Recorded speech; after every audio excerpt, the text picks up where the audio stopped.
Conviene tener en cuenta que la especie humana, desde los primeros fabricantes de herramientas, Homo habilis, hasta el tipo humano del que formamos parte, Homo sapiens, tal como la denominan los especialistas de la evolución, ha vivido en este planeta entre 1.800.000 años. Ese es el tiempo de la humanidad, según cálculos bastante conservadores. De ese tiempo, corto si tenemos en cuenta que la presencia de la vida en el planeta tiene no menos de 200.000 años, el hombre vivió la mayor parte en la naturaleza sin transformarla. Eran grupos de cazadores-recolectores que subsistían de lo que la naturaleza les daba espontáneamente: caza, pesca y vegetales. La fábrica era la naturaleza, el hombre, consumidor. Ciertamente no era necesario un departamento de ventas. El cliente se las arreglaba para quedar satisfecho, y si no lo lograba, a lo sumo cambiaba del valle o la ladera, pero jamás se pasaba a la competencia. Eran los tiempos en que las bandas nómadas de cazadores-recolectores iniciaban la construcción de la cultura humana como codificación simbólica de significados que les permitió comunicarse entre ellos y predominar sobre especies más rápidas y fuertes.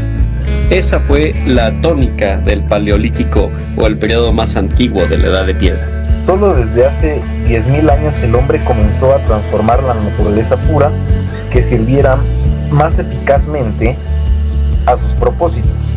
El Neolítico o era agrícola se caracteriza por la domesticación de plantas y animales, es decir, por el desarrollo del arte, de la agricultura y la ganadería, que parece haberse iniciado en el Oriente Medio, en México, unos 5.000 años después.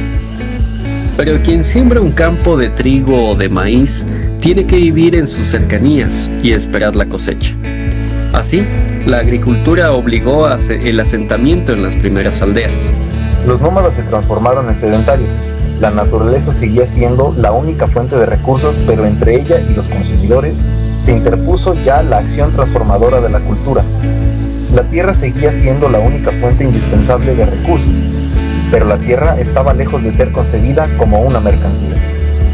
Era mucho más, era la vitalidad sagrada que renovaba constantemente la vida. Por eso, la tierra y el territorio fueron desde siempre elementos esenciales de la identidad colectiva más profunda. Si hacemos equivalente a un año de vida del hombre en este planeta, el resultado es que la era agrícola representa una duración de los últimos 4 días y la era industrial tan solo las últimas 2 horas. Pero desde el punto de vista de los cambios culturales, han sido 2 horas de verde. Hoy, la mayor parte de la población, especialmente en los países más desarrollados, pasó del campo a la ciudad y de su relación con la naturaleza o la dependencia de las máquinas o artefactos. Hoy en Estados Unidos, solo el 3% de la población vive en el campo. En los países en vías de desarrollo, esa proporción no es superior al 25 o el 30%. Y la tendencia, en parte por las carencias que experimentan, es la expulsión del campo y su confinamiento en las ciudades. La era industrial comenzó apenas hace un par de cientos de años, o menos. La mayoría de la gente vivió de la manufactura, de la producción a través de las máquinas. Las grandes organizaciones industriales empezaron a contratar a las miles de personas que abandonaban el campo y llegaban a solicitar trabajo. Experiencia cultural no servía para la manufactura industrial, más que como mano de obra, es decir, como músculos para poder y apoyar a las máquinas.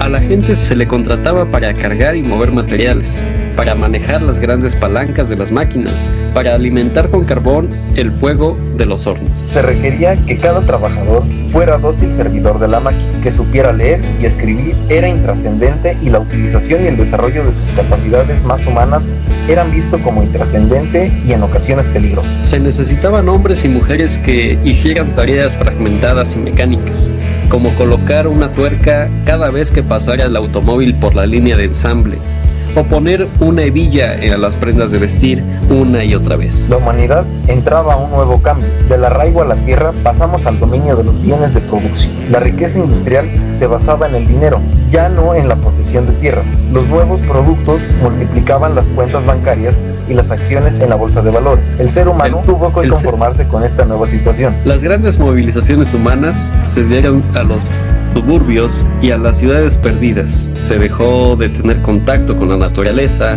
y la tierra misma. El sol dejó de controlar los horarios de la gente y las sirenas de las fábricas controlaban los parámetros vitales de los pueblos y ciudades. Se perdió el cordón umbilical con la familia de origen, se marcó el fin de una familia ampliada, se rompió el lazo con la tierra de los antepasados y con miles de costumbres que habían sido parte esencial de la vida humana durante miles de años. A partir de la década de 1950 se inició una nueva historia, una nueva, la de la información, de la tecnología y del conocimiento. En esa década, en los países desarrollados, la mayoría de la gente dejó de trabajar en manufactura y pasó a manejar información, datos estadísticos y conocimientos especializados. Pasó a trabajar en el campo de los servicios, de la supervisión personal, de gerencia y liderazgo. En esta era, la mayoría de los seres humanos dejó de usar sus manos y sus músculos como la herramienta principal para la supervivencia. La fuerza física dejó de ser para la mayoría la generadora de riqueza y de obtención de remuneración económica. Hoy por hoy, la mayoría de las personas utiliza principalmente sus capacidades de pensar y de relación, la educación escolar, técnica o universitaria, la capacitación y automatización permanente como fuente de supervivencia, competitividad y seguridad para el futuro. Las computadoras y los medios electrónicos de comunicación están acelerando este cambio. Hoy tenemos acceso desde el escritorio de la casa o desde los centros escolares o de trabajo a la información de todas las fuentes públicas de datos del mundo. Tenemos entrada a las bibliotecas más completas, a las estadísticas más complejas, a la información inmediata de lo que sucede hoy en el mundo de las ciencias, de las artes y de los acontecimientos diarios. Nuestra principal herramienta y fuente de seguridad económica ha pasado a ser la utilización de nuestro cerebro. En la época agrícola, en la que se construyeron las grandes pirámides, la mayoría de los hombres y mujeres utilizaban sus músculos. Lo mismo sucedía para arar y recoger los frutos del campo. Las habilidades físicas y el cuerpo fueron los principales instrumentos de conquista y de guerra. En la era industrial sucedió lo mismo. Aunque las máquinas y la tecnología empezaron a suplir el esfuerzo humano, poco a poco fueron testigos del nacimiento de la era de la utilización de la inteligencia. En la actualidad, las organizaciones utilizan cada vez más las capacidades intelectuales y menos la fuerza física. Esto invita a predecir nuevas etapas de evolución del organismo humano. En la época de la información y del conocimiento, está generando una nueva forma de vida en todos los sistemas sociales, políticos, institucionales y empresariales. Las organizaciones de esta nueva época hacen negocios de manera distinta, tienen expectativas y valores diferentes. Las costumbres y los ritos humanos se transforman. Las necesidades y la forma de satisfacerlas se modifican y evolucionan. Es necesario entender las fuerzas que están permeando y transformando la cultura de los pueblos y de las organizaciones. No podemos predecir con detalle cómo va a ser el futuro, pero sí necesitamos estudiar las energías y las orientaciones que construirán el mundo del siglo XX para poder dirigir y orientar su desarrollo y su solidez. Si logramos comprender estas fuerzas crecientes y considerantes, entenderemos hacia dónde deben estar dirigidos los esfuerzos directivos de los líderes y de los empresarios que requieren el nuevo contexto de la era de la información y la tecnología. Las tendencias, como las describe Alvin Toffler, son como las olas que inician influyendo en la cultura social y poco a poco, con mayor fuerza, la prevaden y la modifican totalmente.